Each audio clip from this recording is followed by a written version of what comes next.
7th grade, I was homeless.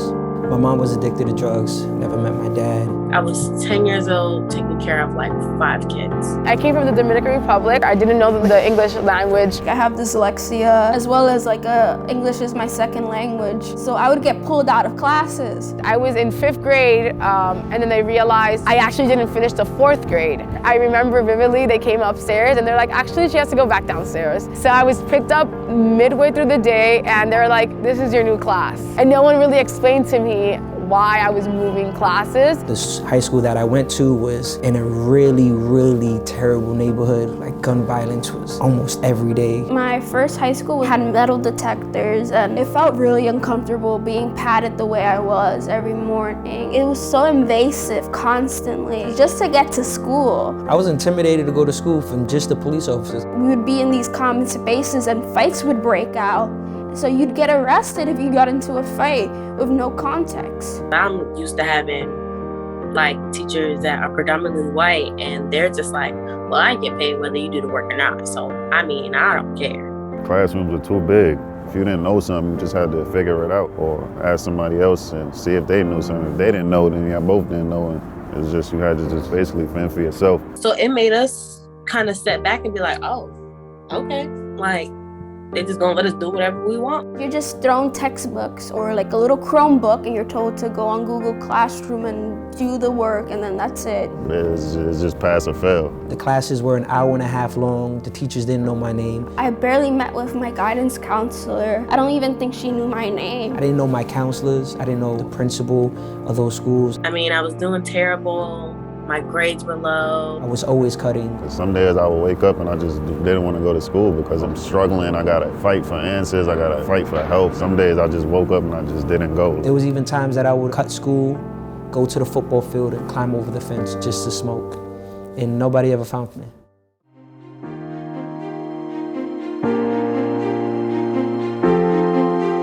Transfer school, I felt like connected to these people and like this is my safety, like these people care for me. You're definitely heard and you're seen. People in regular school, they don't really love and care for you like how they did in that school. In Liberation, I was homeless and I was never bothered. Everybody treated me like I had a bed to sleep at night and food in my stomach. I got really sick for a while and I couldn't keep on going to school because of like my mental health reasons. The social worker at my school got a professor to come to my house and I was able to still get credits while transitioning back to school. There's people that support you and want to make sure you're okay. The first day I got there was like this lady like just sitting in the middle like of the hallway as soon as I walked out the elevator. Come to find out it was the principal.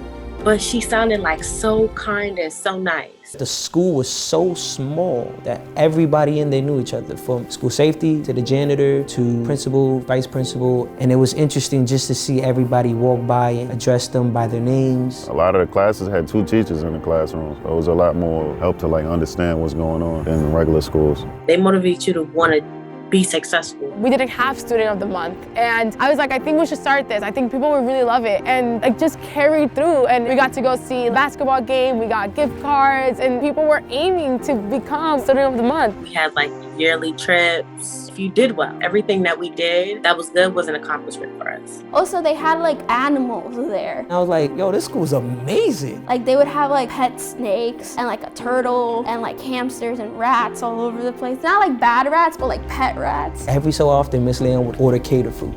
So I would have like fresh chicken tenders, lasagna, baked mac and cheese, collard greens. We had like a pantry. We could get like 10 items per week. I felt energized, not only by the food, but just the energy that was there. Our principal and our deans and our administrators encouraged us to want to do better.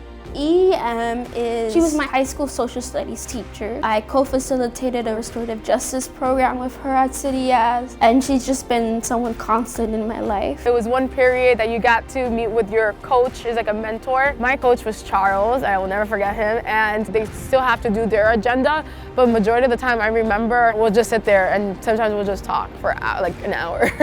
My friend from research, Tati, she supported me every step of the way. Miss Johnson, who's an English teacher, I would have never graduated with honors if it wasn't for her. The reason why I kept on taking her classes because I wanted to be friends with her and I wanted to be in the same space with her. She validated me and supported me in a way that I didn't receive ever in my life. After I left Brooklyn Frontiers, I still kept in touch with a lot of the teachers, even if it was via Facebook, Instagram, emailing. We're still like connected on LinkedIn and everything like that, or like they'll check up on me. Like little things that they did that may seem so small to them probably had a big impact on me. I did feel more heard and more seen. That made me realize that there is somebody who loves me unconditionally, who will go to the ends of the earth for me.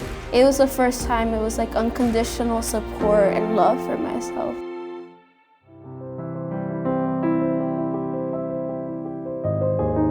I did a lot of things. I had an internship like cutting glass and making it into art pieces. And then I was painting at the start of the Student Arts League. I had a cooking job. It was called Cook for Life with Chef Grant, and you just got paid to cook. At 16 to like just paint for 2 days out of the week and be given high school credit for it, which was like absurd to me that that was allowed. I fell in love with my activism stuff and writing poetry and getting paid for it. People actually wanted to listen to what I had to say. I still have the support of my school, which was amazing. I just wanted to jump right into work and I didn't really want to go back to school. So I just was like, let me just take up a trade and start making money. So they did help connect me with a program called Access VR. Those are the people that helped me get into the technical school. They helped pay. When I went into Liberation in the beginning, I had a counselor immediately, and he was explaining what was expected from me and what should I expect from him. And I was thinking, in all my schools that I went to, I've never had anybody come up to me and even ask me my name. And here I am, I have somebody who's telling me we're gonna set goals and plans, and you have to at least go to 2 colleges before you can graduate. And don't worry, I'll be there for both the college trips. Camille, she helped me do my FAFSA and my applications. And she taught me like, just don't put one college down. She's like, put more than one. Because I was very adamant about this one college I wanted to go to. But she was like, you need some fallback. And I wondered, okay, I'm in Liberation, I'm in college, but what am I doing? I went back to Liberation and Miss Leon offered me a job as a school aide. And after having conversations with Miss Leon, I realized that I had this fear of speaking to her. I had to be cautious of what I said because she moved mountains. And I wanted to use that resource carefully. I initially just went to college to be a social worker and like study psychology, but then like I had an internship at City Yaz and I was learning about so much of like sociology, and I met like this really cool professor named Naomi Spence, and she took me to Philadelphia, and that was like one of the first times I left the Bronx. And she's like, I know you got into Columbia to be a social worker, but this seems like something you really enjoy. You should do it. That was like all I needed. I was like, okay, took a year off and just applied to grad school, and now I'm at NYU. All my past teachers, I want them to know, I was like, thanks to them, I am a teacher now. Because if it wasn't for them and all the love that they gave me, I don't think I would have ever been a teacher.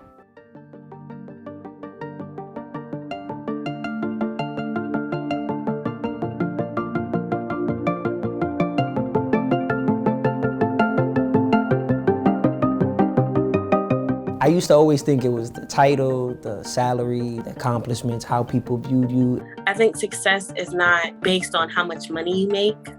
It's about how you feel. I think is feeling content, feeling satisfied, and feeling that you're growing. I define success as being whatever you want to be and doing whatever you want to do when you want to do it. It's not always rich, it's just being able to be who you want to be. I just think success is, can I help somebody become happy? For me, I think it's when I feel grounded. My success was going to college. There's so many people that told me, oh, college is a waste of time. But to me, it wasn't. That's why I'm going for my master's, because I don't think I'm ready to give up school. So success to me is like what you make it and not what others tell you to do with it. Success in research was us being strong, educated Black people.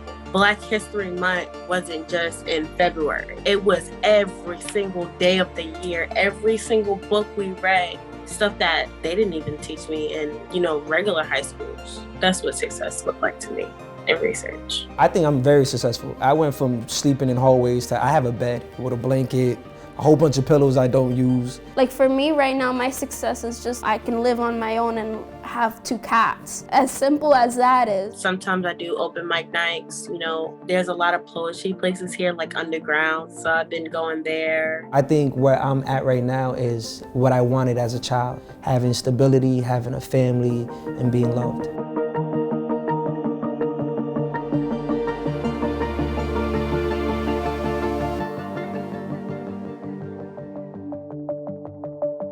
Success isn't linear. You gotta go through some hard stuff. Like I've been through a lot of hard stuff. I graduated at 21 years old. Miss Leon discharged me about 5 or 6 times. When I finally came back the last time, I was 20, and it was September. My birthday was December 26th, so I was turning 21 within that school year. I had 22 credits and maybe like A regions. So any other school wasn't gonna take me.